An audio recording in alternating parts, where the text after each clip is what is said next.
Bonjour, donc je m'appelle Nicolas Sastrière, je suis agriculteur dans le Tarn à Péchaudier. Donc on m'a proposé de venir parler de mes pratiques au niveau des couverts végétaux. Ça marche ou ça marche pas? Ouais, parce que j'ai un vieil écho là. Ok. Ça marche Alors, ouais. super bien, hein, c'est juste qu'il faut s'habituer en fait. D'accord, Faut ok. coller le micro au menton et J'ai jamais fait, d'accord. Donc je suis agriculteur sur 224 hectares en grande culture dans le Tarn, commune de Péchaudier, au sud de Puylaurens. Donc ça, on n'est pas dans les coteaux de Lectoure, hein, on est dans une plaine, vraiment une vraie plaine avec des terres grasses et argileuses, avec la formation de cuvettes l'hiver où ça retient pas mal l'eau. Et donc avec des taux de matière organique entre 1,3 et 2,6, des pH entre 6,4 et 8,3, et on a des taux d'argile de 25 à 35%. Donc cette ferme était cultivée par mon père en conventionnel.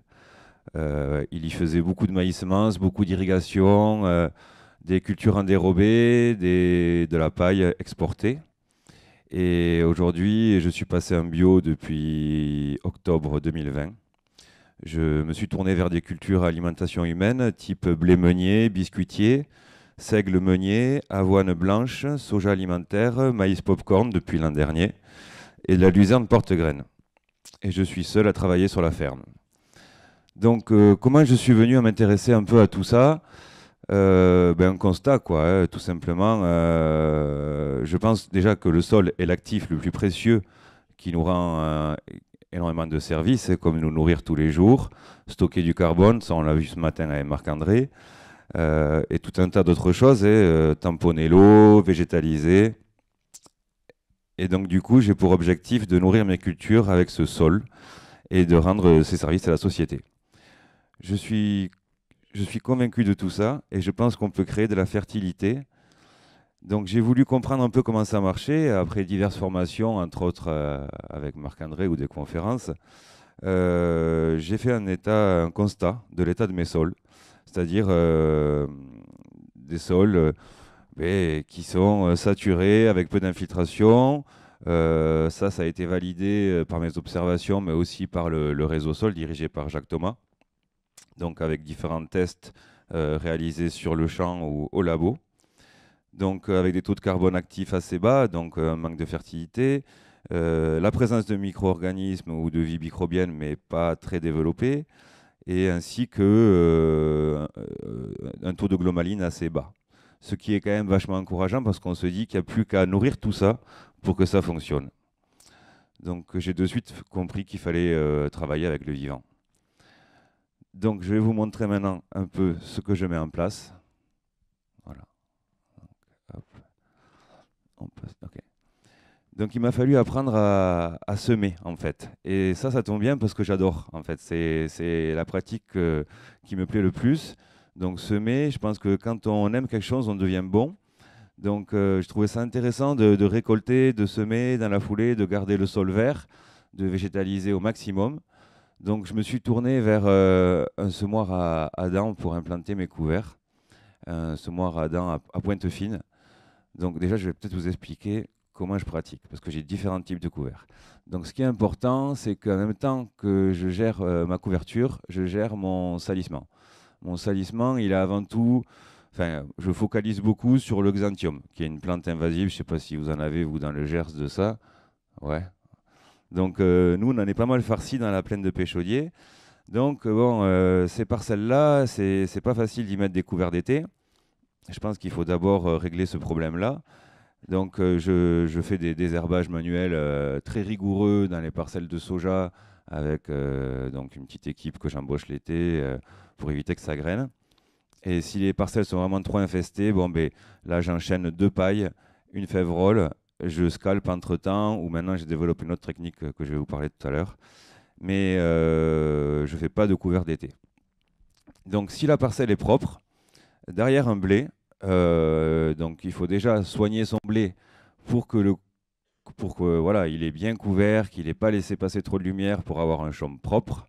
On coupe haut à 35 ou 40 cm quand on moissonne et on sème avec le semoir directement sans travailler la terre. Donc on garde la fraîcheur, on fait un peu d'ombre avec le chaume. Donc voilà, on a un faible bouleversement en fait du sol avec ce type de semoir. C'est assez intéressant. On va placer la graine. Enfin voilà, on a une qualité de semis irréprochable. On place la graine comme avec un monosème, hein, voilà, bien collé. On a des belles réussites, des belles levées. Donc c'est ce type de semoir en fait qui est reconditionné par, euh, par Julien Senet, qui permet donc d'acquérir un semoir de semi-direct pour un coût modéré. Donc voilà, on a une belle couverture du sol. Alors là, je vais semer un mélange de sorgho fourragé, tournesol, navette, vesse velue et un peu de mois pour combler.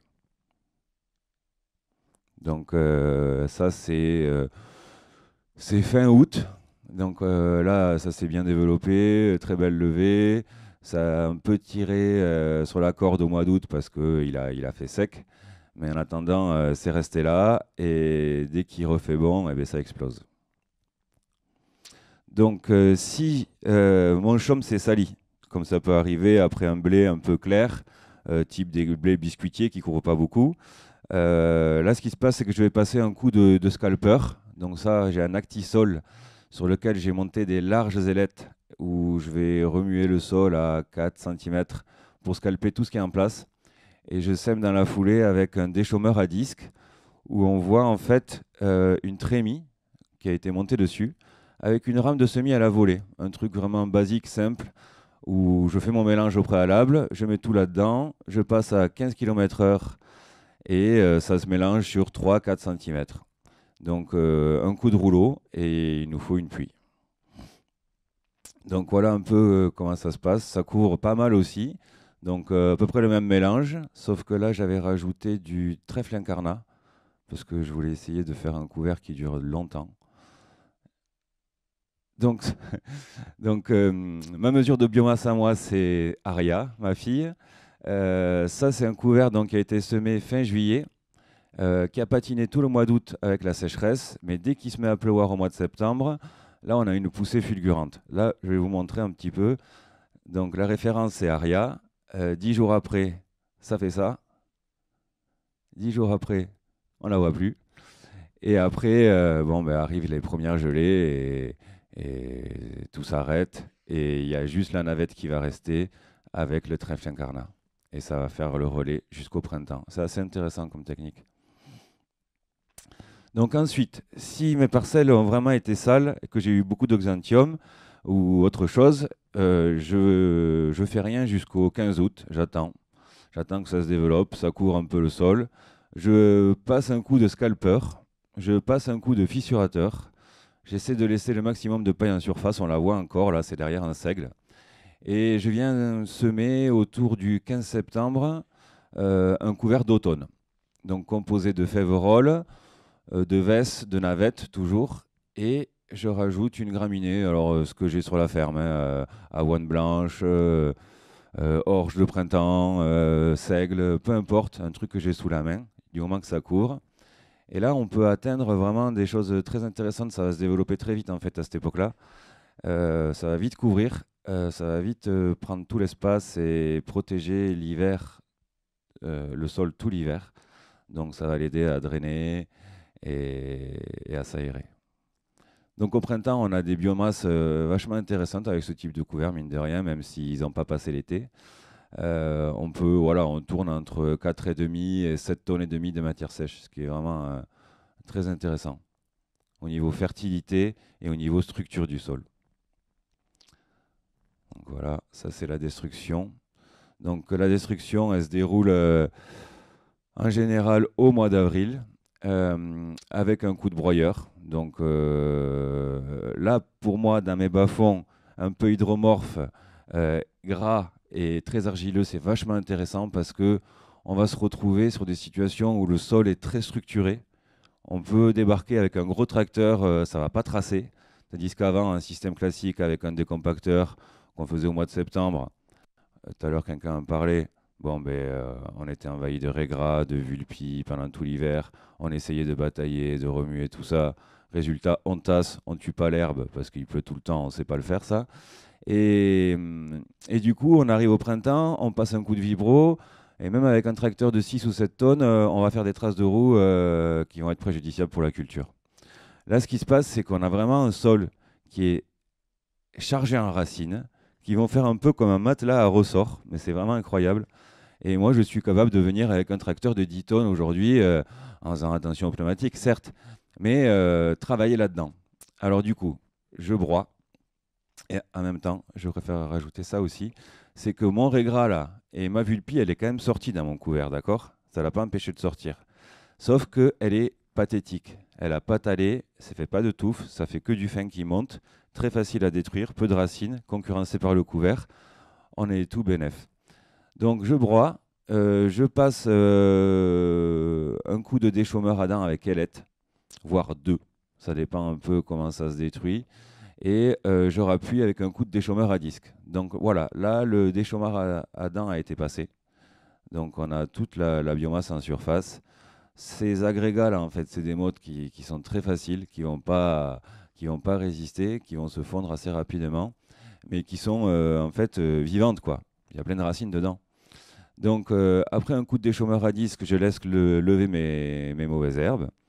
Je passe un coup de vibro avec des socs à ailettes à 4 cm quelques jours avant le semis ou la veille du semis selon un peu la climato qu'on a, et je sème. Donc, mes couverts d'été. J'apprends à les gérer aussi d'une autre manière maintenant que je fais ça là, et que je me retrouve avec des biomasses incroyables. Là, le sorgho, tournesol, veste velue, navette. Bon, mais là, il m'a débordé, hein. Il m'a débordé. J'ai eu un petit peu peur qu'au printemps, ça soit un peu dur à incorporer au sol et que ça me fasse beaucoup de résidus.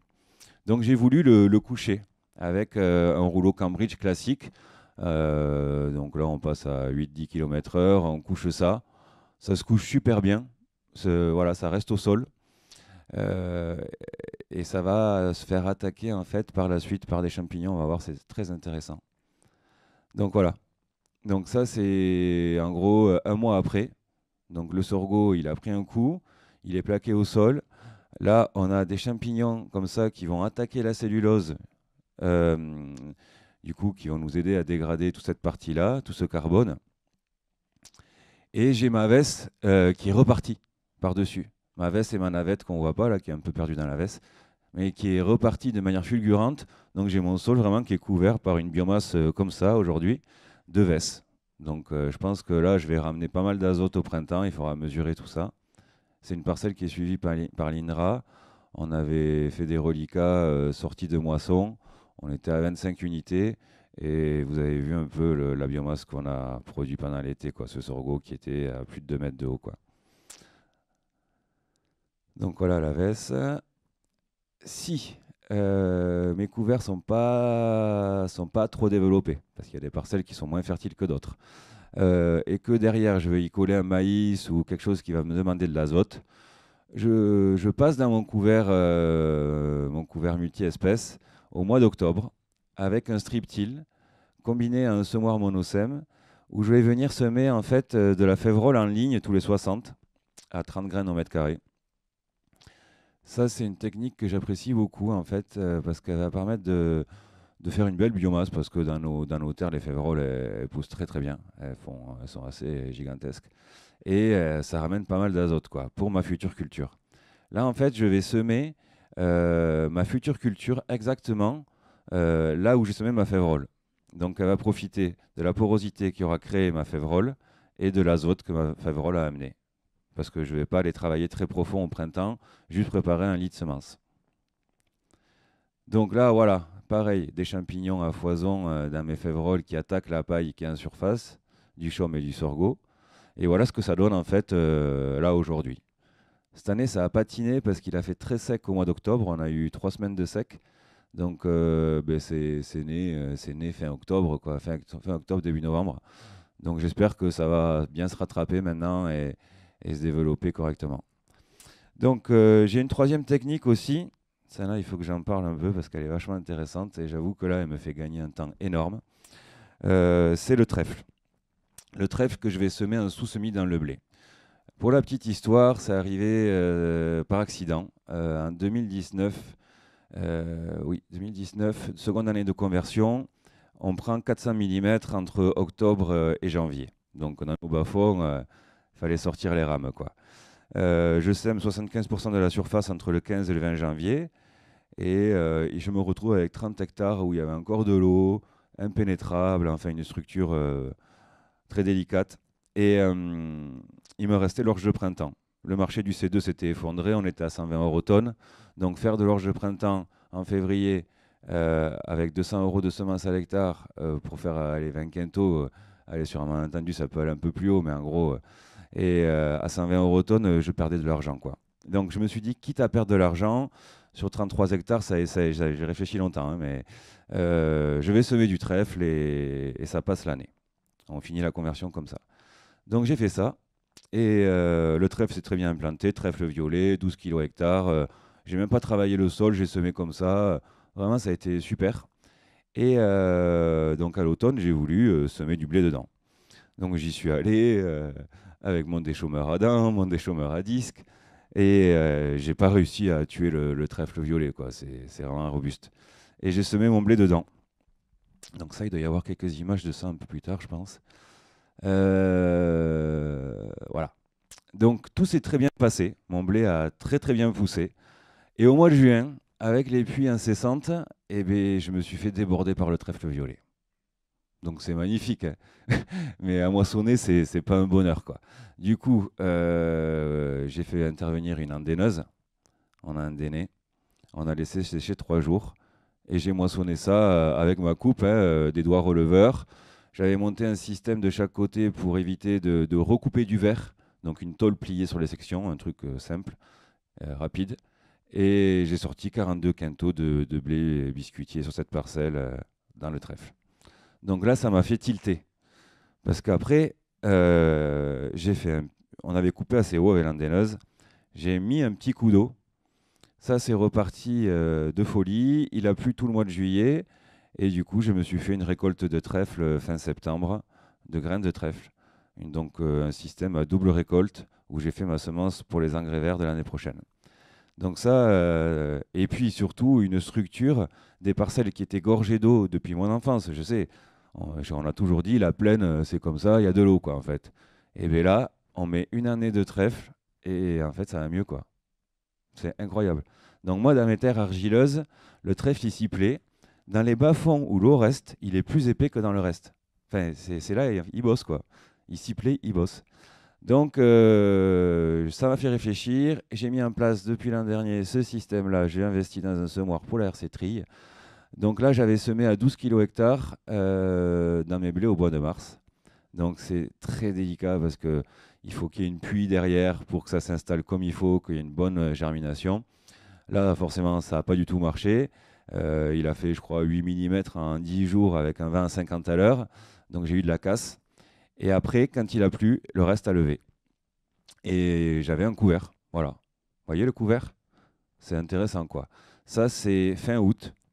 J'y ai passé un coup de broyeur parce que j'ai appris cette année, j'avais raté l'année d'avant, mais cette année, j'ai appris à gérer du xanthium dans un couvert de trèfle violet. Là, il faut être patient. En fait, c'est ça. Il faut être patient. On coupe toujours assez haut à la moisson, 35-40 cm. On récolte que les épis. On laisse pousser ça. Le xanthium naît là-dedans. Il est copain avec le trèfle violet en plus. Mais il monte parce qu'il est concurrencé. Là, on atteint le maximum quand il est en floraison. On le voit très bien, il fleurit. Ça se passe en général entre le 10 août et le 20 août. Là, cette année, c'était entre le 15 et le 20. Là, il fleurit. Et là, je suis venu un matin avec mon broyeur. J'ai mis toutes les conditions, en fait, toutes les chances de mon côté, quoi. J'ai changé les couteaux du broyeur avant. Ben, je voulais le réussir, hein. Je suis venu sur une parcelle qui était très plate, avec un couvert qui était réussi. Tailler ça à 3 cm de haut. Voilà, lentement avec mon broyeur grande largeur. Donc j'avançais quand même à 7 km/h. On est à 3 litres, 6 litres de carburant à l'hectare. On fait 3 hectares à l'heure. Et bien en fait, ça s'est très très bien passé. J'ai 50% d'exanthium qui sont morts tout de suite.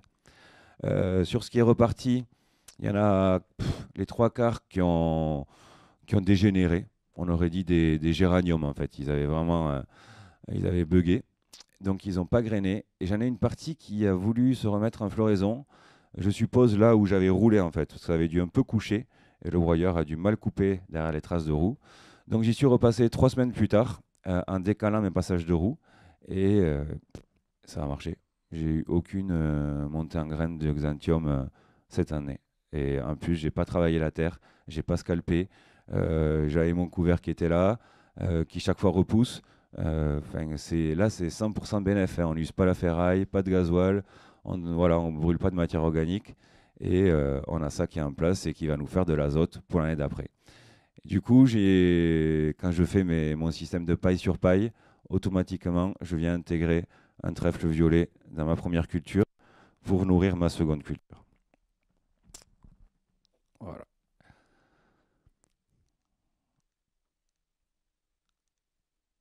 Et là, aujourd'hui, donc voilà, on voit ma seconde culture, c'est du seigle que j'ai semé après mon blé. Donc petit travail du sol pour essayer de tuer le trèfle, mais je sais pertinemment que je n'y arrive pas. Euh, donc j'ai fait un petit coup de déchômeur à dents, un coup de déchômeur à disque pour appuyer, j'ai semé avec un semoir à dents, le semoir qu'on a vu tout à l'heure. Et donc voilà mon seigle qui est implanté. Et en fait, sur cette photo, on voit les graines qui ont échappé à la moissonneuse ou qui sont tombées à la moisson, parce que déjà à la moisson du blé, il y avait des graines. Et elles ont déjà germé. Mais là, elles sont en stand-by. Le seigle pousse, lui, avec le premier coup de froid, il a commencé à s'étaler. Et ben voilà, ça devrait bien se passer. Mais c'est un système qui est un peu dangereux. Parce qu'on est vraiment sur un fil, là, on joue sur la concurrence entre les plantes, c'est un peu délicat.